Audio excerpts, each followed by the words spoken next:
In this video, I'm going to show you how to replace the inner tie rod bellows boot on this Nissan Pathfinder. Just so you know, after this job, you will need an alignment. Let's get started.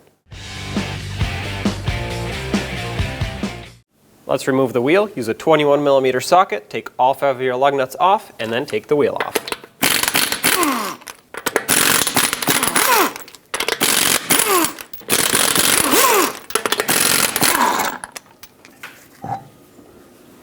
With the wheel off, let's remove the cotter pin for the outer tie rod stud. Grab it with cutters or needle nose pliers. Hopefully yours isn't too rusty.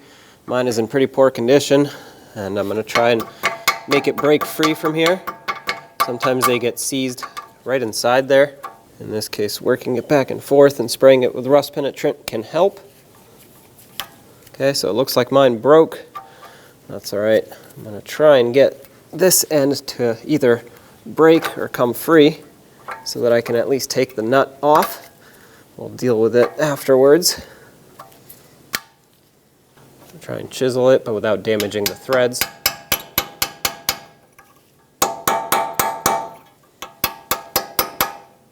Okay, so at least it's now cut flush. This is going to be an 18mm socket. Remove the nut. Because this is an aluminum knuckle, I don't want it to hammer directly on it. So I'm going to put the nut back on flush with the end of the stud. That way I don't smash on the threads and mushroom them out. And just drive the stud of the tie rod straight out. If this doesn't work and it's really damaging things, you can use a tie rod remover tool, which is kind of like a clamp, and it pushes the stud straight up. So this is broken free, but I'm going to leave it attached for now. Following the tie rod, you can see this jam nut right here. That's what this is called. We have to break that free because that's what holds or locks the inner tie rod onto the outer. To do this, you can use a 22mm wrench and turn this clockwise from this direction. Take a rubber mallet, tap your wrench.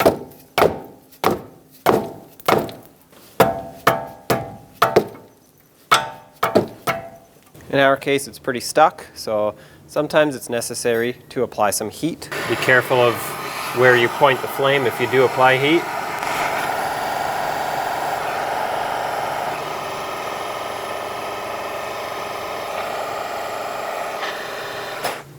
And try again. There we go. All right. Sometimes a little bit of heat is what you need to get this to break free. Now I'm going to spray it again with some rust penetrant. Let that soak in. Work this nut back and forth. Pull this out of the knuckle and remove the outer tie rod from the inner, counting the amount of turns it takes to take it off, and keep track of that. Took 15 turns for me, but of course for you it's going to be different. There's your outer tie rod. Next we have to remove the nut, the jam nut, off of the inner tie rod so we can pull the boot off, and then the rest of the tie rod. So take a 22mm socket, spin this off. If that's too stuck on there, you're going to have to hold the inner tie rod with some locking pliers or a wrench or something to prevent it from spinning. Take some needle nose pliers or other pliers that you have, and let's take this clamp off. When you squeeze it, make sure it's still in good condition. If it lost its spring tension, you're going to want to replace it. Otherwise, you can reuse it if it's still good. To remove the rest of the boot, you'll see that on the lower right-hand side right there, there's a clamp on the inside. That's a single-time use clamp. And the way I take those out is just put a pry bar right up against it and tap it with a hammer.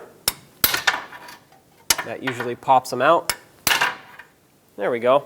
Once that's popped out of there, you can reach in. It's a little tough to reach in here, but you can take that clamp off.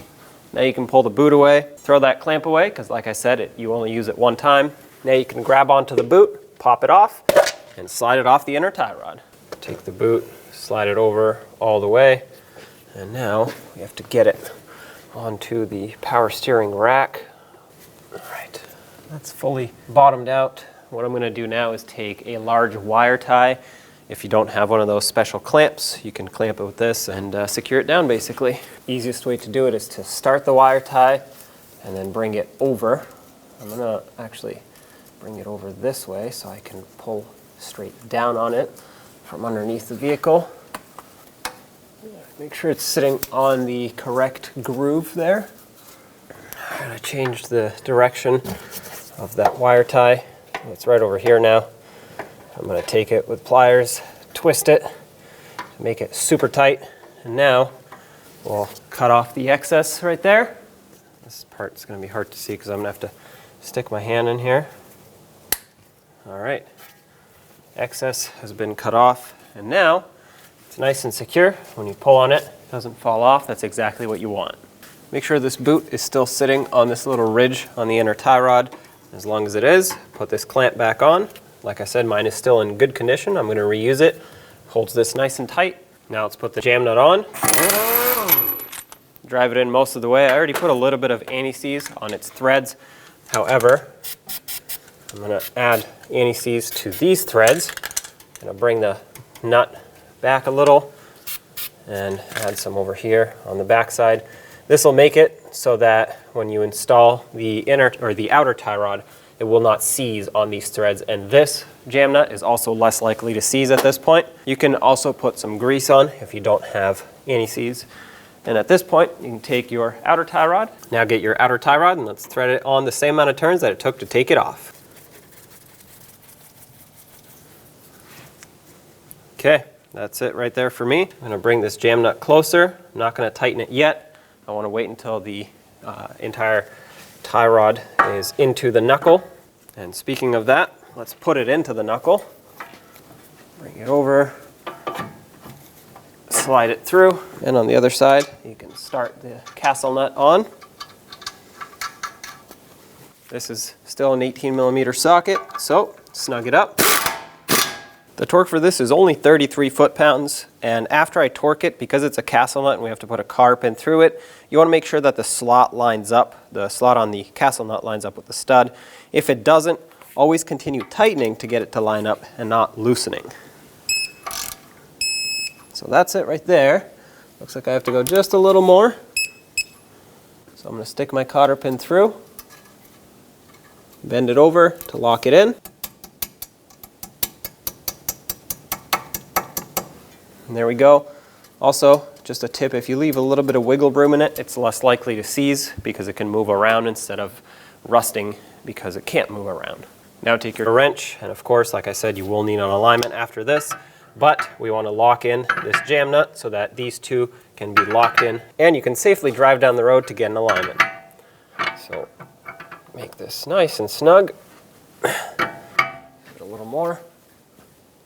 All right, and now I just like to bring this back so the outer tie rod can sit flush parallel with the knuckle. Let's get the wheel back on. Put on all 5 of your lug nuts, bottom them out, and torque them to 83 foot-pounds.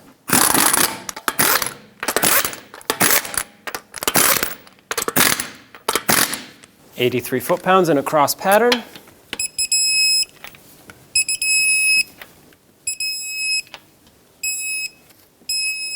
Double check it. And there you have it. Take it for a road test and don't forget to get an alignment.